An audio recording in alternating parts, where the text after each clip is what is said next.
morning, students. Welcome back to Global English classes. In this session, we will discuss the summary of grandmother's house. एक बार फिर आप तमाम लोगों का global English classes में खैर मकदम है, स्वागत है। देखिए, हम लोग आज डिस्कस करने वाले हैं माई ग्रैंड मदर्स, जो एक पोएम है कमला दास का लिखा हुआ, और इसको समझने की कोशिश करते हैं। ध्यान दीजिएगा। माई ग्रैंड मदर्स हाउस, ये आपकी पोएम का टाइटल है। My grand mother's house is an emotional poem.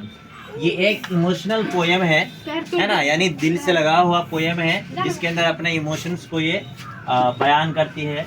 That was written by कमला दास, जो कमला दास के द्वारा लिखा गया है। She was an Indian poet, वो एक भारतीय कवि थी, यानी यहाँ की कवित्री थी, यहाँ पे भारत की थी। इन्होंने यहाँ इसने इंग्लिश सीखा और यहीं पे इंग्लिश में और मलयालम इन्होंने लिखा है पोएम। देखिए, she wrote in English and Malayalam, ये मलयालम भाषा में भी इन्होंने पोइट्री की है और इंग्लिश में भी की है। इन दिस पोएम, इस पोएम के अंदर she talks about her childhood days, वो अपने बचपन के दिनों के बारे में बात करती है कि हमारा बचपन कैसा था और अपनी दादी के साथ वो समय कैसे बिताती थी। That she spent with her grandmother, जो समय उन्होंने अपनी दादी माँ के साथ गुजारा था। देखिए, सेकंड पैराग्राफ है यहाँ से। The poet reminds of the happiest days of her childhood, जो उनके बचपन के दिन हैं, उन दिनों को क्या करती है, वो याद करती है और याद दिलाती है हमें। देखिए, which she spend with her grand mother, जो उन्होंने अपनी दादी माँ के साथ बिताया है।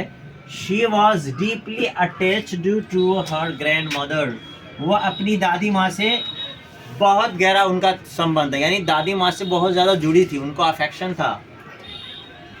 देखिए, who was very caring and lover to her, देखो वो क्या थी, जो इनकी दादी माँ थी वो उनका बहुत ज़्यादा ख्याल करती थी, देख रेख करती थी उनका, और इसी तरीके से उनका बहुत उनसे प्यार करती थी, उनकी लवर थी। इसके लिए उनको अपनी दादी से बहुत ज़्यादा प्यार था। डिफरेंटली जिससे आदमी को लगाव हो जाता है तो उससे प्यार रहता है, तो उसकी तरफ आदमी उसको याद करता है, उसके साथ उसकी यादें जुड़ी रहती है, इमोशंस बने रहते हैं। But she has to leave another place, लेकिन उन्हें एक दूसरी जगह, अनदर प्लेस कोई दूसरी जगह पर उसे रहना पड़ता है।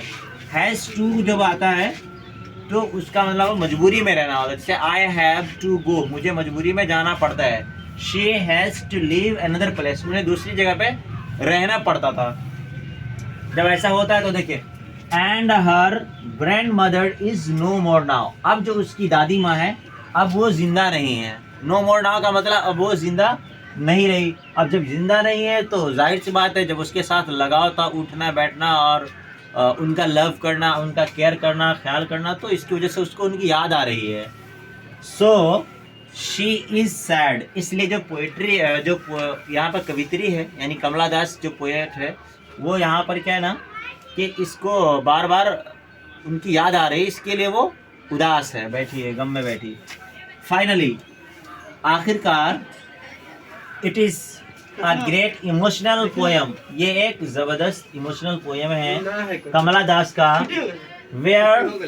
Where she has beautifully express का मतलब होता है बयान करना या व्याख्या करना, जहाँ पर उन्होंने सुंदरता के साथ, ब्यूटीफुली सुंदरता के साथ एक्सप्लेन किया है हर चाइल्डहुड, अपने बचपन को की यादों को, हर चाइल्डहुड मेमोरीज, अपने बचपन की यादों को।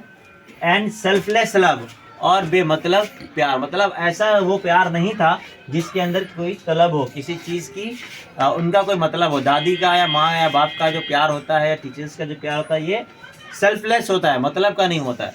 तो वही चीज़ है यहाँ पे, जिसको इन्होंने अपने पोएम के ज़रिए से बताया है कि जो ये मेरी ग्रैंड माँ थी, मदर थी, वो कितनी इम्पोर्टेंट थी मेरे लिए, और वो कितना प्यार करती थी, कितना केयर करती थी। तो होप करते हैं कि ये जो पोएम का समरी है आपको पसंद आया होगा, समझ में आ रहा होगा। आप इसके लिए हमारे वीडियोस को शेयर करिए और चैनल को सब्सक्राइब करिए, दोस्तों तक पहुँचाइए। Thank you.